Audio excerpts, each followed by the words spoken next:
September 23rd, 1974. Elvis was in the middle of Can't Help Falling in Love when someone in the audience shouted something that made him stop the entire show. What happened next left 22,000 people in tears and changed the life of a dying 6-year-old boy forever. The Las Vegas Hilton was packed that night. Elvis was performing his second show of the evening, and the energy was electric. He'd already worked the crowd into a frenzy with That's All Right, Hound Dog, and Burning Love. Now he was settling into the slower, more intimate part of his set. The arena was filled with 22,000 screaming fans, but what none of them knew was that in the fifth row, center section, sat a little boy who wasn't supposed to live to see another sunrise. Tommy Martinez was dying. The brain tumor that had been fighting for 8 months was finally winning, and his doctors had given him less than 24 hours to live. His parents, Maria and Carlos Martinez, had made the heartbreaking decision to take him out of the hospital for one final wish. "Mama, I want to see Elvis," Tommy had whispered that morning, his small voice barely audible. "Before I go to heaven, I want to hear him sing." Maria had tried to explain that Elvis tickets were impossible to get, especially on such short notice. But Carlos Martinez, a janitor who'd never asked for anything from anyone, had spent the entire day calling every contact he had, begging for tickets. At 7 p.m.,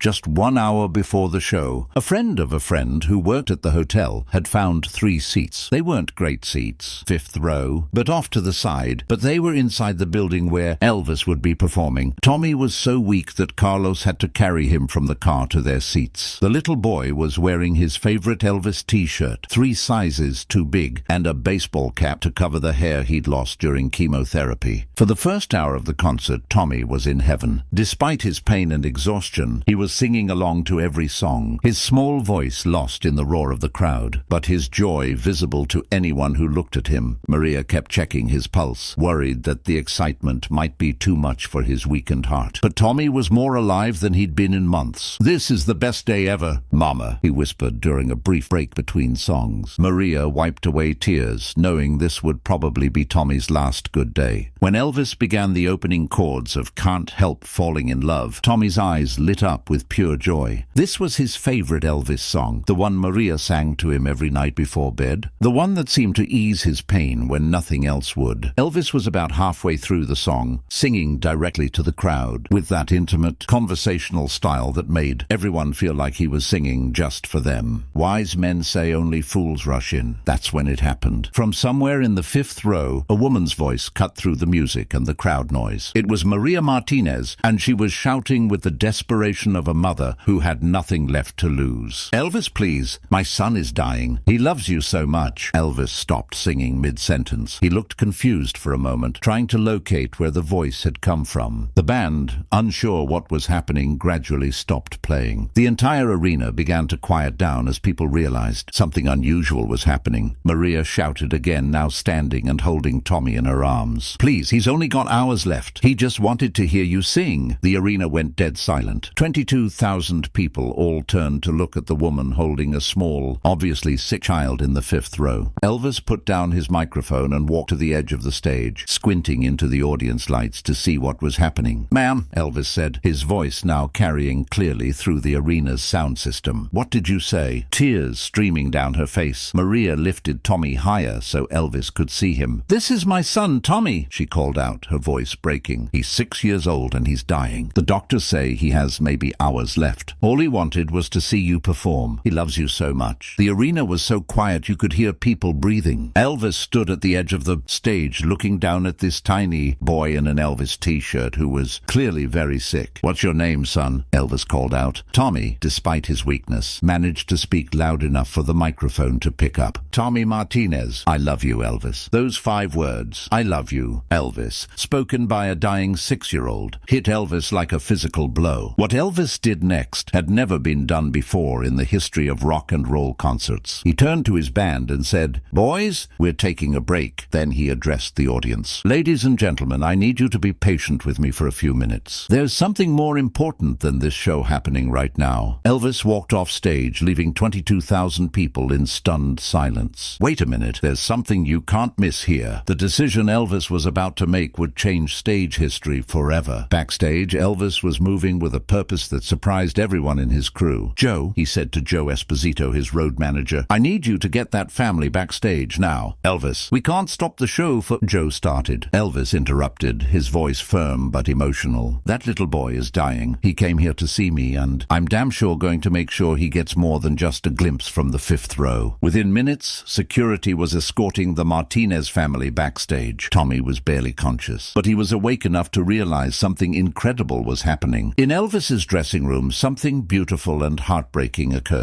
Elvis sat down with Tommy, who was now lying on the couch, too weak to sit up. "Hey there, Tommy," Elvis said softly. "Your mama tells me you like my music." Tommy nodded weakly. "I listen to Love Me Tender every night. It helps me not be scared." Elvis felt his throat tighten. "You know what, buddy? That's my favorite song too. Would you like me to sing it just for you?" Tommy's eyes widened. Despite his pain, despite his exhaustion, despite everything, he managed to smile. Elvis sat on the edge of the couch, and in his dressing room, with no microphone, no stage lights, no audience except a dying little boy and his parents, Elvis sang Love Me Tender more beautifully than he'd ever sung it before. But Elvis wasn't done. Something inside him had been awakened by this little boy's courage, and he made a decision that would shock everyone. When Elvis returned to the stage 30 minutes later, he wasn't alone. He was carrying Tommy Martinez in his arms. The sight of Elvis walking out on stage holding an obviously sick little boy left the entire arena speechless. "Ladies and gentlemen," Elvis said into the microphone, his voice thick with emotion, "I want you to meet my friend Tommy Martinez. Tommy is 6 years old, and he's been fighting a battle that no little boy should have to fight. But you know what? Tommy is braver than any of us. And tonight, Tommy is going to help me finish this show." The arena erupted in applause, but it wasn't the usual screaming and cheering. It was respectful, emotional applause, the kind you hear when people are witnessing something sacred. Elvis sat down at his piano with Tommy on his lap and began playing Love Me Tender again.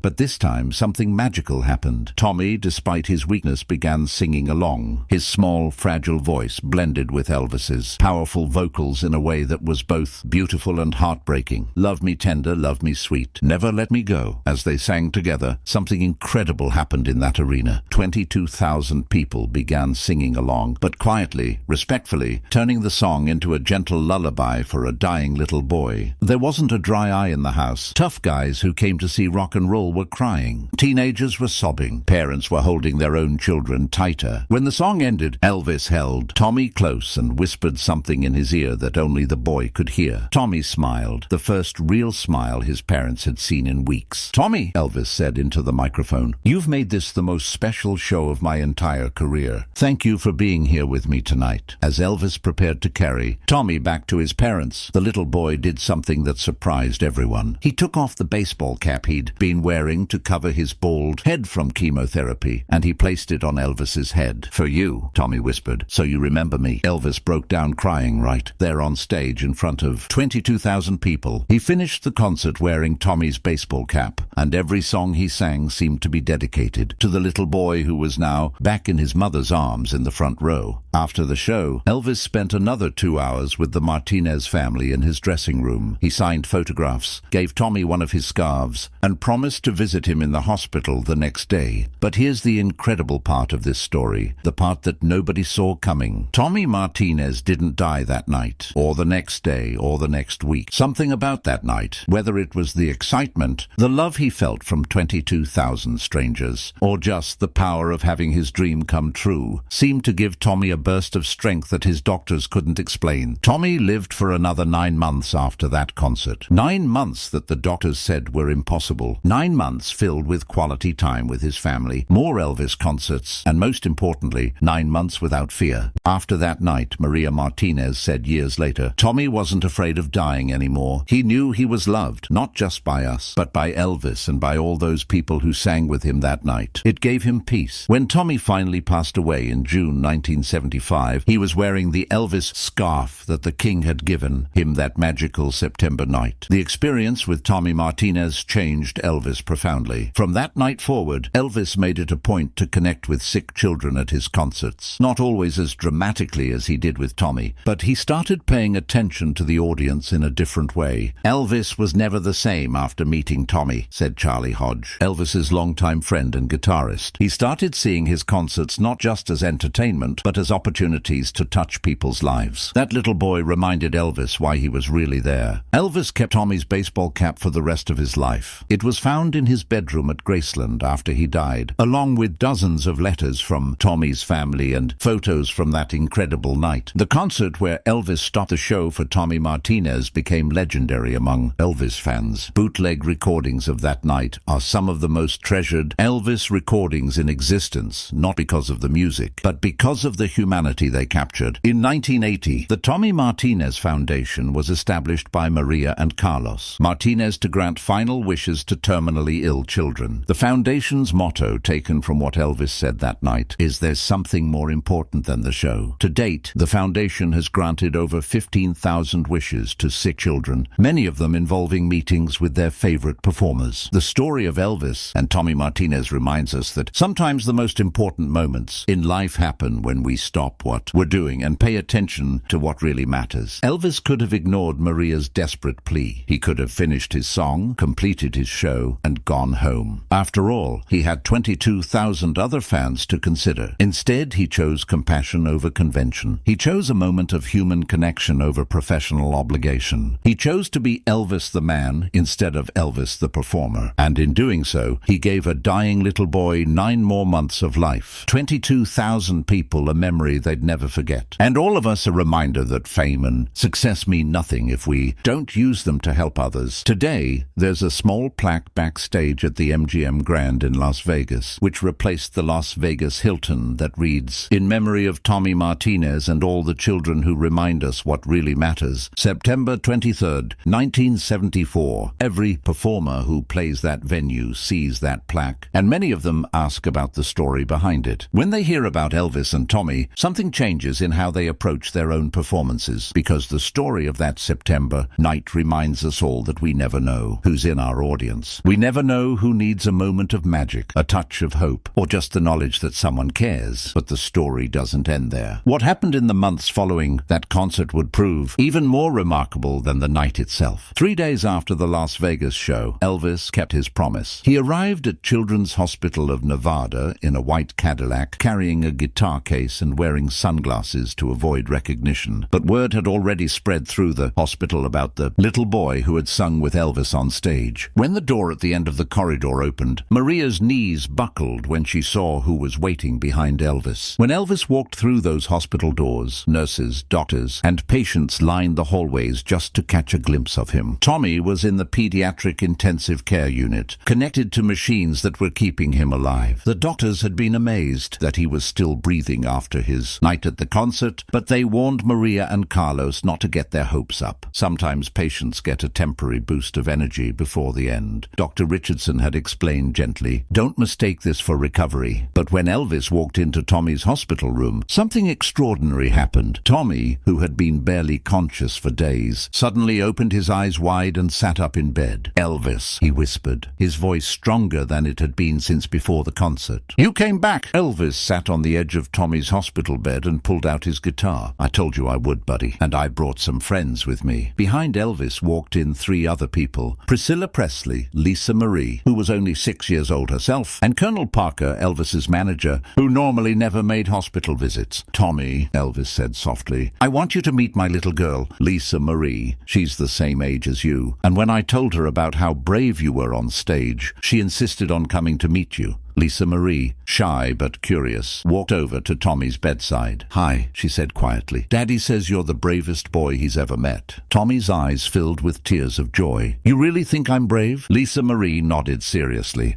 Daddy cried when he talked about you. He said you taught him something important." The two children began talking, and within minutes, they were laughing together, something Tommy hadn't done in months. While the children talked, Elvis spoke quietly with Tommy's parents in the hallway. "I need to tell you something," Elvis said, his voice heavy with emotion. "That night on stage changed me. I've been performing for 20 years, but I never understood the real power of music until I saw your son's face when we sang together." Maria wiped away tears. "Mr. Presley, you gave us a miracle." Tommy has been talking about that night non-stop. "It's like he came back to life." Carlos nodded. "The doctors can't explain it. His latest scans show the tumor has stopped growing. They're calling it impossible." Elvis was quiet for a moment. "Maybe it's not about medical explanations. Maybe it's about something bigger than all of us." That day, Elvis spent 4 hours at the hospital. He sang for Tommy, played guitar, and told stories about his early days in Memphis. But more importantly, he listened. He listened to Tommy talk about his dreams, his fears, and his love for music. "Elvis," Tommy said during one quiet moment, "when I die, will you sing at my funeral?" The question caught Elvis off guard. "Tommy, buddy, you're not going anywhere anytime soon." But Tommy persisted. "Promise me. If something happens, promise you'll sing 'Love Me Tender' one more time." Elvis looked into the eyes of this extraordinary little boy and made a promise he hoped he'd never have to keep. "I promise, Tommy, but you have to promise me something too. Promise me you'll keep fighting. Promise me you'll keep that brave spirit alive." Tommy smiled. "I promise, Elvis. I promise." Over the following months, something unprecedented happened. Elvis began visiting Tommy every time he was in Las Vegas, which was nearly every month. These weren't publicity visits. Elvis specifically requested that no media be present. These were personal visits from a man who had found in a dying child a reminder of why his gift mattered. During these visits, Elvis would bring his guitar and the two would sing together. Tommy's voice grew stronger with each visit, and he began learning new songs. The hospital staff was amazed. Tommy's condition had stabilized in a way that defied medical explanation. The tumor was still there, but it had stopped growing, and Tommy was gaining weight and strength. "It's unprecedented," Dr. Richardson told the Martinez family during a consultation in December 1974. "We've never seen anything like this. Tommy's condition should be deteriorating, but instead he's showing signs of improvement. I can't medically explain what's happening." Maria and Carlos knew what was happening. Their son had found something to live for. Every visit from Elvis gave Tommy renewed energy and hope. The two had developed a genuine friendship that transcended the usual celebrity-fan relationship. Elvis would call Tommy from the road, sometimes at midnight after a show, just to check on him. "Hey, buddy, how are you feeling today?" Elvis would ask. "I'm good, Elvis," Tommy would reply. "I've been practicing the songs you taught me. Mama says I'm getting better at harmony." These phone calls became legendary among the hospital staff, who would gather around Tommy's room to listen to conversations between the king of rock and roll and their smallest patient. In March 1975, exactly 6 months after the original concert, Elvis made an announcement that shocked his management team. He was going to give a special concert at the hospital for all the sick children. "Elvis, this is crazy," Colonel Parker argued. "You can't perform for free at a hospital. What about insurance? What about security?" But Elvis was determined. "Colonel, this isn't about business. This is about doing what's right." The hospital concert took place on March 23, 1975, in the hospital's main atrium. Elvis performed for an audience of 50 sick children, their families, and hospital staff. The concert was intimate, acoustic, and filled with songs chosen specifically for the young audience. Tommy, now strong enough to walk with assistance, was given a special seat in the front row. When Elvis sang "Love Me Tender," Tommy joined in, his clear voice blending perfectly with Elvis's. The entire audience, patients, families, doctors, and nurses sang along in what many described as the most moving performance they had ever witnessed. After the concert, Elvis spent individual time with each child, signing autographs, taking pictures, and listening to their stories. For many of these children, it was the highlight of their treatment and gave them the strength to continue fighting their illnesses. The hospital concert generated so much positive